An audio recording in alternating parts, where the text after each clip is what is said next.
Hello everybody, this is Mr. Lu. I'm talking from an airport lounge right now. The light is a bit dim here, please forgive me. But I thought that I would like to share something from my interview with Mr. Ng Kok Song. That would happen last Saturday, and I thought that there are some learning lessons there that are very different from, somewhat different from what I've been coaching and educating everybody, that everybody should take note of. Most of it is not far away from what I believe to be right, but one of the key ones is marked difference, and I'll talk about it in my last point. Okay, so it's a short video just to reinforce that these are the key learning points that Mr. Ng Kok Song shared, and he's probably in terms of league wise, many times wiser than me, and even me and my mentor combined. I don't think we're anywhere close, right? So anyway, let's go right into it, shall we? Okay. The first thing that he emphasized was that both IQ and EQ are very important investment. That's quite aligned with what I've shared. Okay, so it's not just what you have here, but what you have here is important investment. And I think I'm glad that he said the same and said it more elegantly, right? The other thing that he emphasized a lot is that we need to have a long-term time horizon, right? In GIC, they look at a 20-year time horizon. I always say 10-year minimum, right? No, 20-year time horizon, and that's very important. So once you have a 20-year time horizon, okay, that goes to his next point. You look for something that has a realistic rate of return. He didn't say a good rate of return. He used the word realistic rate of return, and I think that's very important because Mr. Lu likes to look at 8 to 12%, right? S&P500 8 to 12% rate of return, Nasdaq 12 to 15% rate of return. No, he in his presentation with me, his discussion with me, he looked at 6 to 7% return, and he said that is very, very good already. So so I thought, oh wow, I thought that I'm being overly bullish on my expectation of rate of return, right? He just looked at 6 to 7% return, and he could achieve some incredible returns that GIC has been doing, right? GIC today is rumored to have about $700 billion.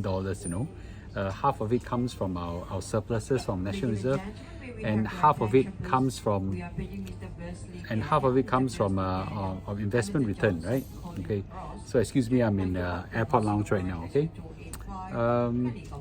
and the next thing he emphasized is to have low transaction costs, right? Minimize transaction costs, something that I never emphasize a lot on, but I think we look for all the ETFs that are very low transaction costs. We're looking at south of 1%, maybe even 0.5% or 0.3%, right? SPY and QQQ, they are investing. I think their transaction costs are, my guess is about 0.2 or 0.3%. I know that the endowers is slightly higher, but because there's a lot of layering involved, I think they are about, you will invest in the Monday, which is quite a near proxy to S&P500. We're looking at 0.3 or so percent transaction cost. Just check that out with endowers to be clear. But all these transaction costs over a 20-year time horizon, every 0.51% eats away a lot of your returns, right? Very important, right? So I think it's very, very, very important. The last most important point about personal investment is that something I always say is that you establish a financial safety net first, then you layer out S&P 500 and Nasdaq and all the other things, right? No, he didn't say it this way. He said it very clearly: do not invest in something you're not prepared to lose. Do not invest in something you're not prepared to lose, which basically means that you should not invest in anything that you're prepared to kiss it all goodbye, right? So I thought that's pretty important. Sorry, that's announcement, right? So you must be prepared to kiss everything could buy if you want to do an investment. Well, yeah, I thought it's something I'm not prepared to do, to be frank. But once you could do that, then you're not affected by the ups and downs of the stock market, right? So I thought that is very, very important, right? I think it's a very good learning that you have.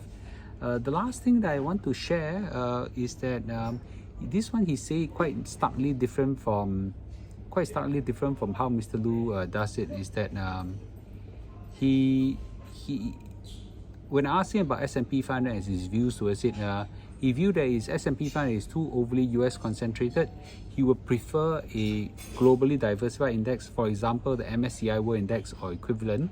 And he warned us about US concentration, right? So I was thinking about it. Yeah, I think there's a lot of wisdom in that statement, right?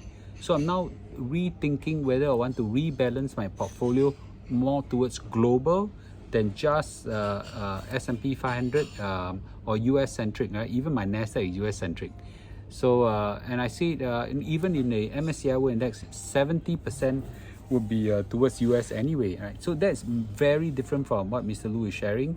I'm not telling you what to do, but I'm doing a self-reflection whether what I should do now, whether I should do some rebalancing, not to be overly concentrated on US as well. Clearly, he's much smarter than I am. I will seriously think about what he said.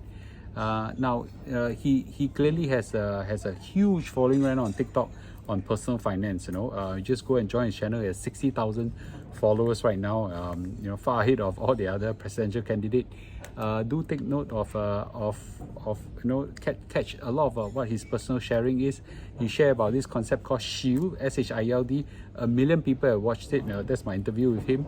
That's where he shared a concept of SHIELD. S for sleep, H for how to handle stress through meditation. Mr. Lee Kuan Yew learned meditation from him as well. I for interaction, important to have social interaction. E for exercise, how to exercise well. He exercised 4 times a day. L for learning. At his age, at 75, he still learned video editing. Amazing. D for diet. He's a big proponent of low carbohydrate meal, which I do as well. But today I whacked one whole plate of Hokkien mee down, and I'm feeling extremely guilty about it. But anyway, okay. So we are very fortunate to have him coaching us, and so do check out his interview with me last Saturday or 2 Saturdays ago. And remember, hit subscribe and follow, okay? Let's watch this presidential election and see how it heats up, okay? This is a truly amazing financial guru. With this, thank you, and I'll see you tomorrow. Okay, bye-bye.